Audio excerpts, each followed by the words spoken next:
കഴിഞ്ഞ ഞായറാഴ്ച ഞങ്ങൾ ഇവിടെ ഈ സംഭവം നടക്കുന്നു എന്ന് പറയുന്ന അയാൾ പ്രചരിപ്പിക്കുന്നുണ്ടല്ലോ, ഒരു മാന്യൻ. അപ്പോൾ ഞങ്ങൾ ഈ തൊട്ട് ഈ വീടിൻ്റെ മുന്നിൽ ഓണാഘോഷ പരിപാടിയാണ് ഇവിടുത്തെ റെസിഡന്റ് അസോസിയേഷൻ്റെ. അപ്പോൾ ഓണാഘോഷ പരിപാടിയിൽ ധാരാളം ഈ നമ്മുടെ ഈ റെസിഡന്റ് അസോസിയേഷൻ്റെ ഒരു 36 കുടുംബങ്ങളുണ്ട്. ആ കുടുംബങ്ങളിൽ ഒരു 2 വീട്ടിൽ നിന്ന് ഒഴിച്ച് ബാക്കി എല്ലാവരും ഞങ്ങളവിടെ ഉണ്ട്. അവിടെ ഓണാഘോഷ പരിപാടികൾ നടക്കുന്നു, എന്താ പറയുക, പിള്ളേർക്കുള്ള മത്സരങ്ങൾ നടക്കുന്നു. ഇതെല്ലാം നടക്കുന്ന സമയമാണ്.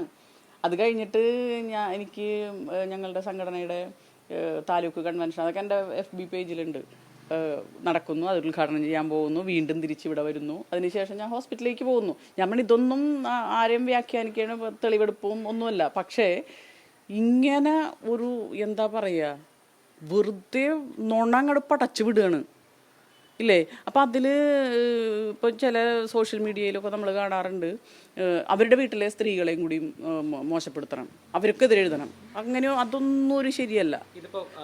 ഏത് സ്ത്രീകളായാലും സ്ത്രീകൾ തന്നെയാണ്.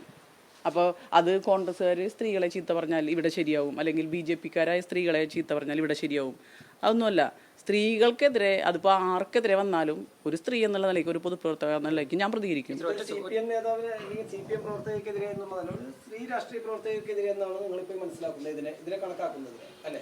അതെ, അതിപ്പോൾ ഇപ്പുറത്ത് നിന്നിട്ട് സ്ത്രീകളെ മോശമായിട്ട് ചിത്രീകരിക്കുക, എന്നിട്ട് അവരെ താറടിച്ച് കാണിക്കുക, അവരെ മോശപ്പെടുത്തുക. അപ്പം അതൊന്നൊരു പരിഹാരം അതെല്ലാ കാലത്തും ഉണ്ടായിട്ടുണ്ട് സമൂഹത്തിൽ. ഇങ്ങനെ കുറേ ഈ ഐതിഹ്യങ്ങളിലൊക്കെ ഉള്ള പോലെ ചില മന്ദരമാരും അതുപോലെ തന്നെ ശകുനികളും ഒക്കെ ആയിട്ടുള്ളവർ കഥാപാത്രങ്ങളിലും ബൈബിളിലാണെങ്കിലും എന്താ പറയുക മഹാഭാരതത്തിലാണെങ്കിലും ഐതിഹ്യങ്ങളിലാണെങ്കിലും ഇത്തരം ദുഷ്ടകഥാപാത്രങ്ങൾ എന്നും ഉണ്ടായിട്ടുണ്ട്. ഇന്നിപ്പോൾ ആ കഥാപാത്രങ്ങൾ സോഷ്യൽ മീഡിയ അടക്കം അവരുടെ കയ്യിലുണ്ട് എന്ന് ഉള്ളതാണ്.